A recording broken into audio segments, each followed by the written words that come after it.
taking time out from their very, very busy schedule, not only with the Empire Room, but all the personal appearances and things they've got to make to talk to people all over the eastern United States and Canada.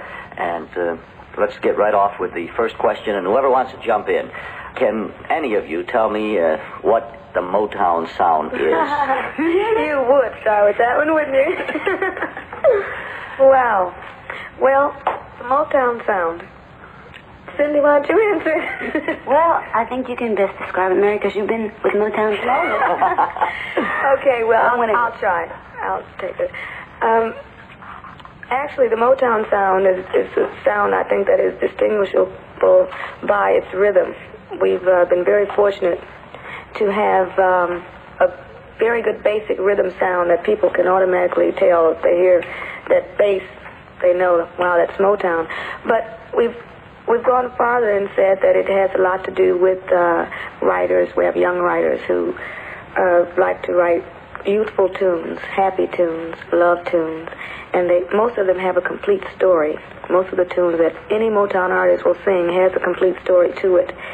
And well, I could go on and give you lots of parables of what it's like, but I still wouldn't be answering what the Motown sound is. So, being an outsider for a while and listening to Motown recordings, I would say that it's a dancing feeling. It's a feeling of getting into the groove of the music, and it's a sound that young people can relate to, and you know, they like it, and older people also, because they've begun to want to dance too and do other things besides two-step and sports, you know, and everybody wants to dance. So the Motown sound is a young sound that makes you want to get up and dance, I think. That's how I thought when I was outside of Motown. Is there any truth to the feeling I get, and somebody mentioned it on the West Coast a few years back, that there is almost an Indian tom-tom drum constantly in every Motown record? Well, I don't know. That's what I was speaking of. There is a definite rhythm that you can distinguish that you don't hear in any other sounds, say like the Memphis sound, any of those sounds. It's a definite beat, and I don't know if it's the bass or the drums or what it is, but it's a definite beat. And I guess it goes to say the same thing Gene was saying, that you want to get up and dance too. Mary, and Gene, you brought this up. You said there is a story in just about every song, a Motown record. Doesn't this go back to the old rhythm and blues or race records, too, with the old story songs in a way? Well, I'm not too familiar with them. I'm talking about we're talking about the Chuck Willis's "What Am I Living For" and things of that nature. Well, I guess I think they all derive from that, yes. Who were you influenced by, primarily? Well, I don't think I was influenced by anyone, really. I like music in general, and I don't think there's one person that has influenced me. I wish there had been. Cindy, how about you? Anybody in particular that influenced you, or? No, I don't think there was anyone that really influenced me. Of course, I had people the artists that I loved to listen to, such as Johnny Mathis, and, well, I love Barbra Streisand now. And I used to listen to a lot of artists, but I don't think any of them really influenced me. And Gene?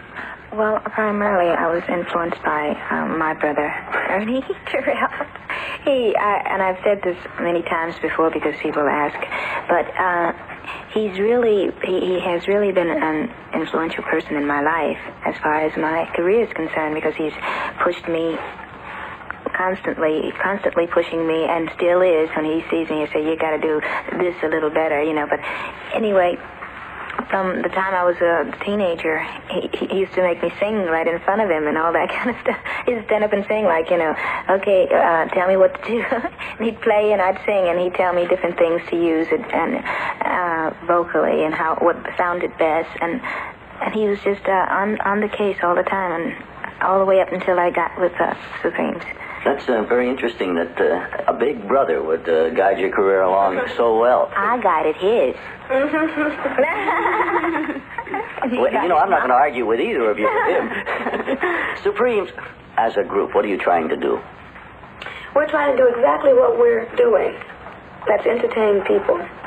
Now, of course, the scale that's on is very large. We can do quite a few things. Well, like I said, our main thing is to entertain people, and that would say singing, first of all. I don't think we would ever want to lose that because that is our career. And I think people always ask us, what do we want to do? Well, what more should we want to do? I mean, really, we have all we can do to maintain our career. And in doing that, we do interviews, we do television shows, and of course, we might want to widen our scope. Well, that's outside. That's only Cindy is already married. But we might want to widen our scope by doing maybe some movies like certain other entertainers are doing, and that might come in the future, or maybe television series, which we are seriously thinking about. But as of adding anything else outside of entertainment, I don't think we would want to do that as a group. You know, our main thing is to entertain. How important is entertaining your audience? That's the most important thing, because if you're not doing that, you're not doing it. Have you ever got on stage and said, well, they're not digging us, tough? Oh, no. No. In fact, that makes us work harder. That's right. We've got to bring them up. You know, we can't let them sit on their hands. If they're that way, if we feel that our audiences are going to be that way, and they're just naturally that way by nature, they like to sit on their hands, we definitely work hard to get them up. Right. Because we like to see an audience that's enjoying us in front of us, because we work hard, and we want to please them, so we want to see that they are enjoying us. Right. And if we leave the stage and we feel that they have not been pleased, we feel all right, because we know we have worked extra hard to please them. So if they didn't, well, next time we won't have to be bothered with them, because we're quite sure they're not going to come back to see us again. Is there such a thing as a bad audience? Oh, yes. Yes, there have been. Yes. We're fortunate in that we don't get very many of them, because we have a lot of fans, and and they come to see us. And we very seldom get hecklers or people that are actually out there to do us some harm. Have you ever felt, any of you, that you wanted to walk off stage during a performance? Oh, yes, I have. Have you ever walked off stage during a performance? Once when my eyelash came off. But no, I don't think I would do that, because then I would not be fulfilling my part as an entertainer. But I can't say I would never do that. Maybe something will come up that I might, but I'm quite sure that if there was someone in the audience who was very ridiculous, someone in my management would take care of them and have them removed, whereas I would not have to disappoint another paying. You were around in 63 and 64, back in the old Motown, if I'm not mistaken. Tell us a little bit about what really happened over on Woodward Street, I believe it is, and what Berry Gordy is like. Oh, wow. You socked it to me, didn't you, Dick? Well, I tell you, back in those days, Motown was an awful lot of fun. And when they used the term family, it wasn't used loosely, because we really were a family. We're a very close-knit family. And everything was handled right in this one house. We recorded there, and we did everything there. They wrote songs and the whole bit. Well, now it's more of a business, whereas before it was fun and business. And to answer the question about Mr. Gordy, he's just a very, very talented man. And he knows what he wants, and he works for what he wants. And he knows the right people to give the right jobs to, And, God, to go any further would take me all day. Let me get specific with you. Mm-hmm. We'll forget the fact that now Berry Gordy is the head of a vast empire.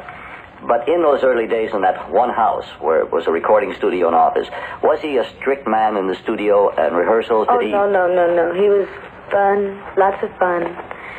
And when I say was, that he still is fun, but of course his business is first now. But I think we got a lot of good material because everyone was involved in it fun-wise. Say, for instance, if the Temptations were recording, Mr. Gordy might say, "Come on in, Mary," or "Come on in, Smokey," or someone, and give us some hand claps on the tune, things like that. And it was a very warm atmosphere. It really was.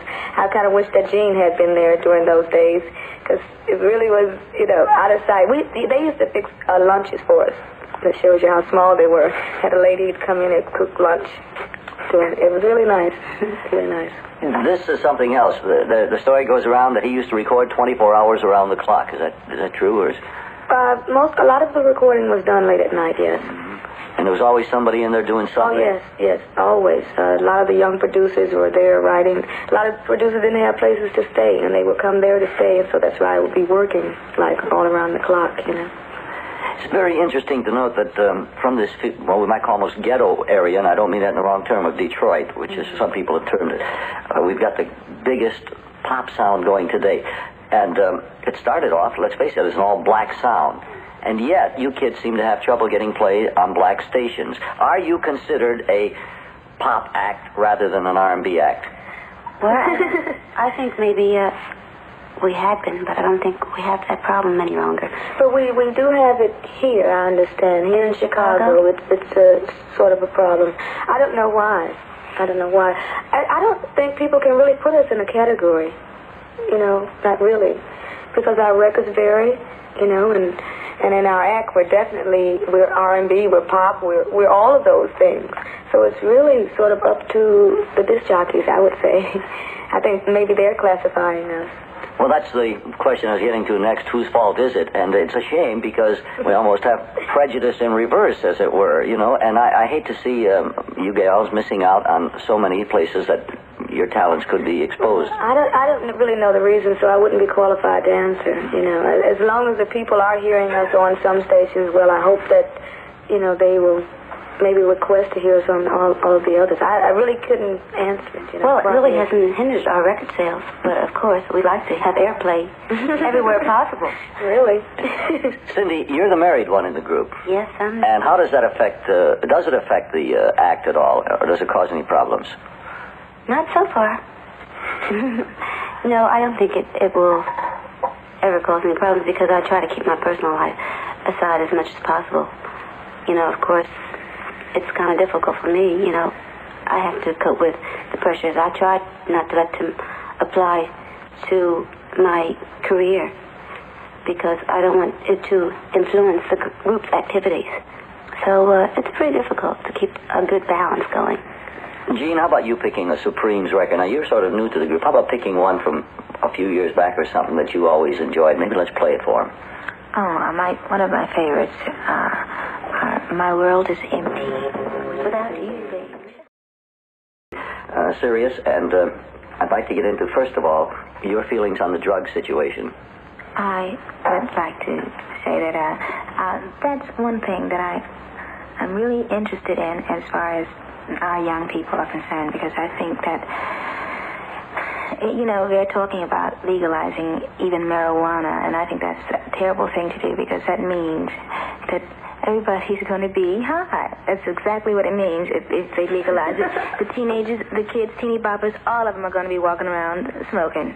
And so I think that would be the most horrible thing to do, to legalize. And I really am down on drugs because I think it's a way out of reality. And I think it sets another example. I don't think it sets an example for the future at all. I think that the future looks dim if things are going that way, because I think that people are able. I don't think they're able to cope. And reading and talking with people in this scene, I don't think they're able to cope as well as they're under normal circumstances. And I'm really the young people have got to get it together, because they're the ones that's going to be leading us when we're older, and they've got to have their heads together, and the drug scene is just not the way. I wish more people felt that way. I feel exactly the same way. And I think that some of the advertising agencies in the big cities and television stations and radio stations should really, really hop on this and stay on it until it lightens up a little bit. Of course, that may not help. But, a lot of advertising has other thoughts and ideas penetrate the minds of people. So I think it's worth a try. I remember recently I saw a television commercial. Well, I guess you could call it a commercial. It was about drug addiction. There was a little boy walking up to a carnival stand, and they had a guy behind there, like a barker, and they had him looking like a devil, the guy, with the ears and all, or the horns or whatever you call them. And he said, "Come on, little boy, play this game like that." And I had a big wheel up there, and on the wheel it had bad trip, freak out, death, and a lot of other things like that on there. So the little boy put a coin up there and spin the wheel like that. He took a chance, and it landed on death. And the little boy walked away frowning, and scared looking. And the devil said to him, "Too bad, sonny." Like that. It's kind of morbid, when you think about that. But that little commercial, if they showed that a lot, I think it would penetrate and probably scare a lot of people And I liked it. I really did. If it stuck in your mind, it really must did. have I made remembered it, and I only saw it that one time. And you know what else is good, Dick, is that they're showing how the drug scene is going in the war situation. I mean, the young people are going over there and they're being just humiliated so by what they're going into that they have nothing else to turn to. And this is the attitude. This is what they portray, when they come back on television and talk about it. But it's good for the young people here to hear them talk about it, and it's disgusting, too. Because you really you know where they're going, and you know where you're going if you take that route. You know how miserable it is, and they get on television and tell you how very miserable it is to be that. And I think that's really good. That those type of things in the news media is really good.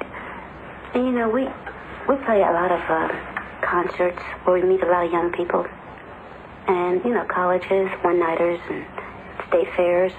Well, we see a lot of young people because that's where we get our young crowds, more so than the nightclubs. And we have seen a lot of things. We have actually seen people that are really spaced out, young people. They don't even know what's going on around them. And that's very depressing, too, to see that. Young people that can't even control their emotions and have no control over anything they're saying or doing. That's frightening to see something like that. Mary, you haven't said too much about this. I know. They've been talking on it, and I share the same views as far as, young people. I really think that there should be a way where they shouldn't have it, It should be something. I'm not, shall I say, completely against it, and I'm not completely for it. I think that it should not be where young people should have these drugs. Definitely, because I know a case in Detroit where a very, very young boy was addicted, and he was a friend of mine, And it really tore at the family, it tore at everything, and it messed his life up completely, But like Cindy and Jean both said, if there were a way where we could advertise it on television or radio, where it would scare away the young people, because the young people should not have anything of this kind that they cannot handle, because their minds are not yet developed to handle it. Nobody else. And it should not be, but I mean, basically we're talking about a mind munkler. What do they call it? A mind munkler. Yeah, but basically, it's like my concern is with children, first of all, because they definitely cannot cope with these things. Well, and if we cut that out, then the future would be. It would not be with that either. It would not be there. Young people do what they see older folks do. Well, that's true. That's true. Just like we smoking cigarettes and we drink booze. It's all of these things, It becomes a tradition. Right. Mary, you talked about your main concern is children. And let me jump to something else, and the other gals can jump in and say, how do you feel on the abortion question? I think that it's good under the proper care. If it's legalized within, like they have it now, where you go to a certain board and they, say, well, if you have a valid reason, well, then you should. I don't think it should be a thing where little young girls go to wherever they can find to give abortions. I don't think that that's right. But anything that, like if it's legalized and handled properly and can be controlled, I think it's good, yes. Because a lot of young girls just should not, they just can't cope with having children. However, it still poses the problem of maybe more girls will go out and get pregnant. Well, that's a problem that it starts at home, and I guess you have to kind of handle it there. Cindy, what do you feel as a married woman, and what are your feelings on this? Well, I approve of abortions only if it's like a matter of life or death for the mother.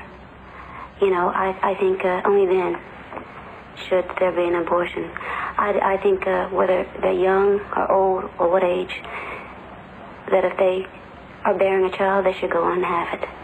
I don't believe in abortions unless it endangers, unless having the baby is going to endanger the life of the mother. Then an abortion under the care of a doctor. I just can't sanction abortions. And you just read headlong into the Catholic Church, too. Jean, what are your feelings on it? Well, I think there are many reasons why a person could and should get an abortion. An abortion. And if those reasons are valid, and if they can go before the board and prove that those reasons are valid, I think that they should have. Question of prejudice and bigotry. The you three Supremes, as very talented, very successful, and internationally known, do you find that you yourselves are subject of prejudice by anyone? And do you feel that the black people themselves are still finding prejudice a prevalent way of life in the United States? Sure.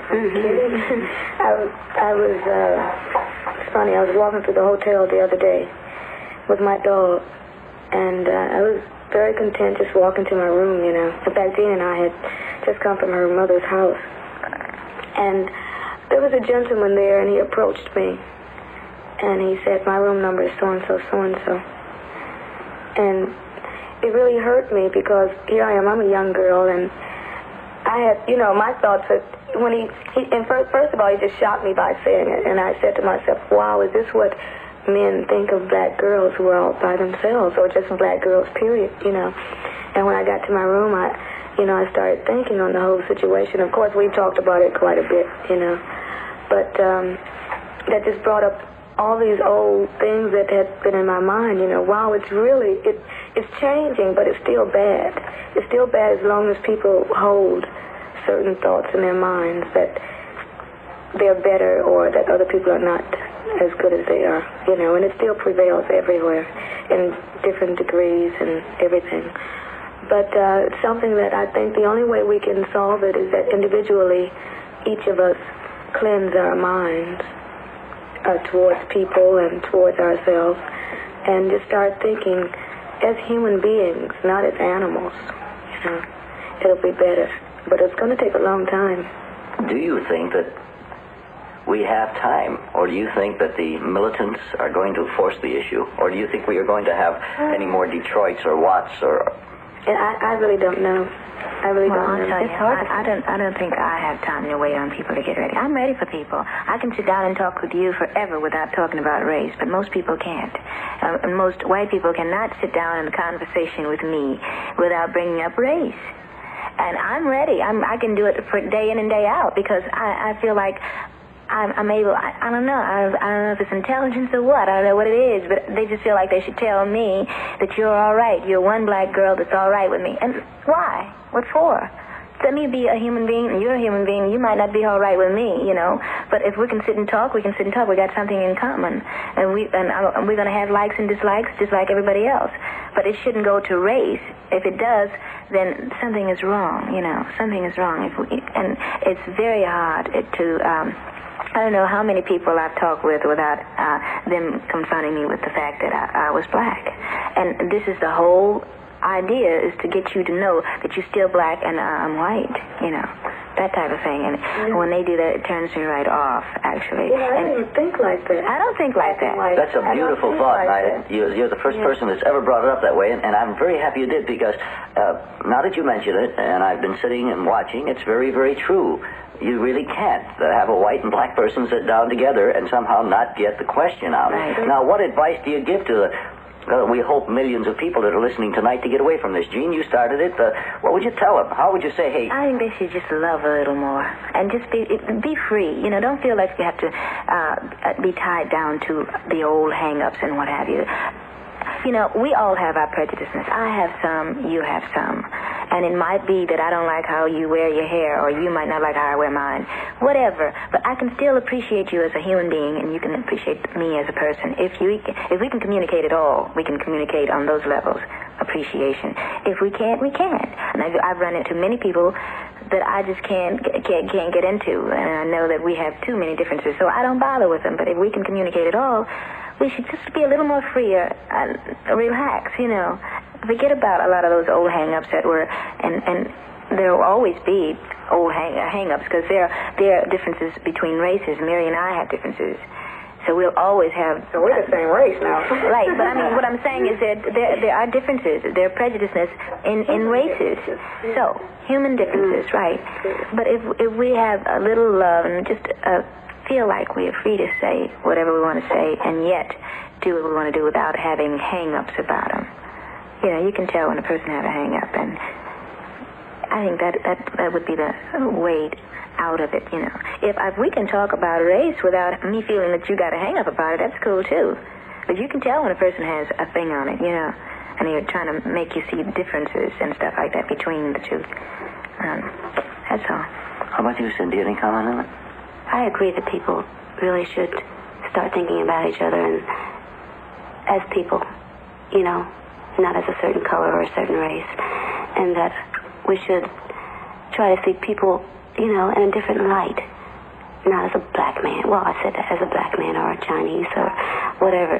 I believe that would make if we got together, well, it's very hard for me to talk about it because I have so many things going on in my personal life because of an interracial marriage. I run against a lot more prejudice, you know, than, say, Mary or Jean, for instance, because I have to be with my husband a lot. But it's very hard for me to talk about it. Oh, let's throw it over to Mary. No hang-ups about blacks and whites at all. I am one of the few people that I know who has hardly any. I was brought up in an atmosphere where I loved everyone. And like I was saying, sometimes I wish I had had a little harder upbringing so that possibly I could have a little more animosity like everyone else. But I really, really have very few. My mother brought us up just loving everyone. And that's not a lie. That's the honest to God truth.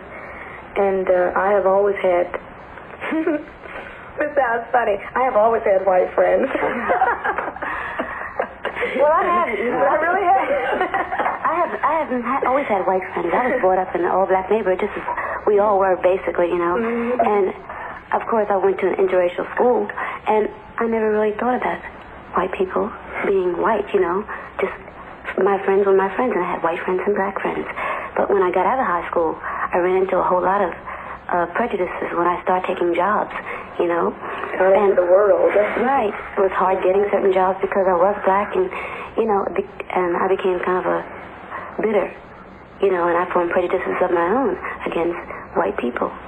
And I think that's only natural, but of course, and the black people struggle today. In order for us to get anywhere, we're going to have to forget a lot of that, too. But I really think that if we don't start thinking now that there is going to be a lot of bloodshed, I feel that it's going to be a lot more violence and riots.